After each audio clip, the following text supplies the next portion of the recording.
Kita nyo yung tapang ninyo. O, sigawan nyo nga yan. Si Fajardo, isipin mo, 60,000. Lantarang niloloko niya ng taong bayan. Di ba? O, ba't di nyo ipatawag? O, Abante, Paduano, Claire, ano masasabi mo dyan? Pagtatanggol nyo na naman. Malayo Okay lang sana kung close partner di ba? Yung medyo dikit talaga naman may plus minus yan. Hindi mo naman mabibilang lahat ng tao dyan. Pero yung 60,000, grabe na yun. It's either nanloloko to si Fajardo o yung diploma nito galing rekto. Yan lang yung dalawang yan papagkatiwalaan pa ba natin ng pulis pagka ganyan ng mga sinasabi? Yung umiiyak sinasabi, nagpupunas ng pawis. Di ba? Yung lamig-lamig doon. Yung bossing naman nila, wala daw pumasok na baril sa KOJC. Tapos, yung isang bossing nila, sabi, walang hinukay sa KOJ. Ito naman mga pulis ito. Mga nuknukan ng sinungaling. Partner, ano pang aasahan natin sa mga ganyan? Ganda yung sinabi niya. Baka nga sabi nga niya someday baka gawing bayani ho si Pangulong Duterte. Alam mo, yan talaga ang nakikita ko din na mangyayari in the future. Dahil alam kusa ho yan po very, very organic ika nga yung mga celebration na ganyan. Wala hong nagpuwersa, wala hong masasabi nating one organizer, di ba? Walang ganun Talagang spontaneous ika nga, kahit saan. Yung iba, kahit nga hindi ho payagan meron part doon sa Middle East na hindi daw pinayagan, pero gayon pa man, nakagawa pa rin sila ng paraan. Ang dami ho hindi pinapayagan sa mga city, pero nakagawa pa rin po ng paraan. Spontaneous po, hindi mo alam kung saan-saan sumusulpot yung rally kasi nga, walang nag-utos, wala hong kumukumpas. Iba't iba ang organizer, iba't iba yung mga tao na andyan. Kaya nakakatuwa ho. Yan ang talagang tunay. Ewan ko talaga dito sa PNP, mana-mana lang din talaga ang kabubuhan mula sa ibabaw hanggang pababa. Wala tayong magagawa. Kung ganun yung pinuno nila, bobo. Siyempre, nasa baba niyan, bobo rin. Ako hindi ko ang nakikita ko rito kasi baka mamaya, baka peke yung diploma nito si Fajardo. Baka sa rekto, pinagawa lang siguro sa rekto, no? Kung tunay man kung tunay man yung diploma niya, siguro kinahihiya na to ng school niya. Isipin mo, hindi marunong bumilang. Tingnan mo na lang yung rally dyan sa Davao, lagpas 60,000 na Kahit grade 2, sasabihin, hindi po pwede. No? So talagang, ako dapat call natin yung attention dito ni Claire. Ano mo, Claire? Total, naghahanap kayo ng fake news. Samahan mo na, Abante, Paduano. Total, ang tatapang ninyo dyan. Diba? Gusto nyo laging nagsosorry sa inyo para kayong Diyos. Diba? Patawag dito, patawag doon. Di ba fake news yan? Pakita nga nyo na yung tapang nyo patas. Kasi dapat ang tapang may hindi yung sa isang grupo matapang kayo, sa iba duwag kayo. Duwag din kayo noon. So dapat pakita nyo yung tapang ninyo. Sigawan nyo nga yan. Si Fajardo, isipin mo 60,000. Lantarang niloloko niya ng taong bayan. Di ba? Ba't di nyo ipatawag? Abante, Paduano, Claire, ano masasabi mo dyan? Pagtatanggol nyo na naman. Malayo Okay lang sana kung close partner di ba? Yung medyo dikit talaga naman may plus minus yan. Hindi mo naman mabibilang lahat ng tao dyan. Pero yung 60,000, grabe na yun. It's either nanloloko to si Fajardo o yung diploma nito galing rekto. Yan lang yung dalawang yan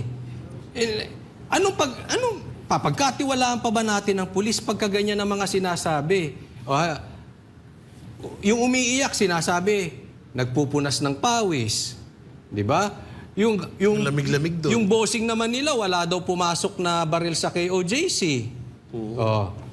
Tapos, yung isang bossing nila, sabi, walang hinukay sa KOJ. Ito naman mga pulis ito. Mga nuknukan ng sinungaling. Partner, ano pang aasahan natin sa mga ganyan? Pagka hindi nila kokorikin yung mga yan, tapos puro kayo vlogger, yung tapang nyo, duwag din. Di ba?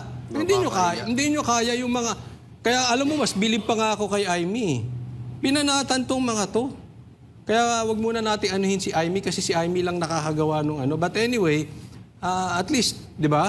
Pero kayo, wala Ano kayo? Ako, tingin ko dito, partner, hindi ko naman masasabing sindikato sila, pero galawang sindikato.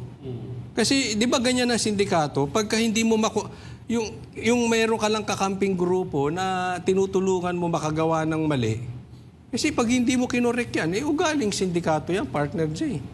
Hindi nyo kasi nag-gets yung sinabi ni Pardo. Ano? Ang sabi niya kasi, ang gusto niyang palabasin, 60,000 na lang yung naniniwala sa kanila. Ayo, baka yun. Pero malaki yun, malaki yun. Na? Yung 60,000 na niniwala. Ikaw ba, ilan ba bumoto kay Marcos? 31 million. Oo. Sa bagay. Tapos 60,000 na lang naniniwala. Baka yun yung ibig niya sabihin. Tsaka ito si Pardo, itong mga kapulisan natin ngayon, no? Ano talaga patindihan sila patindihan sila magsinungaling siguro baka may ano yun. Kasi nga, kada parang tawag dito, may mga bali-balita na kada bana 250K. Ba? Oo, siyempre, baka pati ang pagsisinungaling. Pag magaling ka magsinungaling, baka mas Baka may bonus. tsaka baka madagdagan na naman yung star mo dito sa balikat mo. Kaya ganun. Pero, Yung balita na yan, di umano, no? Di umano yan. Allegedly lang yan. oo, allegedly. Kasama yan sa mga panaginip ko yung sinasabi ni Pardo na yan, ano yan tawag dito, yun nga, mind condition, tsaka nakakahiya naman kasi, Kutsoli, Banat Bay. Ikaw ba naman dating Pangulo, ganyan karami ang nagmamahal sa kanya. Samantalang yung Pangulo ngayon, halos lahat ng Pilipino, sa tutusin, mali nga yung sinabi ko 60,000 na naniniwala kay Marcos.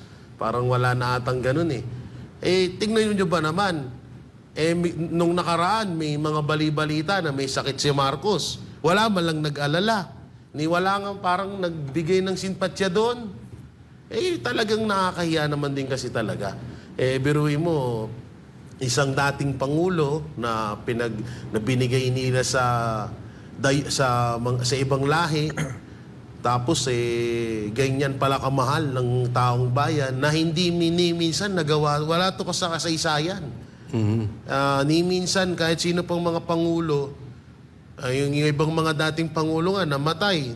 Tapos diba ipinarada. So marami din sumusunod, pero ito birthday pa lang to. Buong mundo na, buong Pilipinas na hindi lang buong Pilipinas kundi buong mundo ang sumusuporta. Kaya kahihiyan din naman din kasi kay Marcos. Kaya naiintindihan din natin tong mga to. Kaya kailangan nilang mag-fake news. At saka, bayani na ang turing kay PRRD kasi ang yung naalala kong mga yung naalala ko before na pinilahan si dating Presidente Cory. Pero patay na nung naalala ko yun. And with all due respect dito kay Rico yan, naalala ko yun Kay PJ. Nung namatay yun, talagang ganon. Pero PJ. PJ, ito buhay. Buhay itong Sa nga lang ito sorry yung Napapagalataan yung mga edad nyo. Hindi ko na inabutan yung mga yan, Hindi ko naman naabutan yun. Hindi na. Masyado na yan. Hindi, yun nga, hayaan na natin kasi nakakahiya kasi sa kanila. Baka naiinggit kasi sila siguro, na lang, ang gawin na lang ninyo siguro, pikit nyo na lang mga mata nyo. Mamatay-matay na sila sa inggit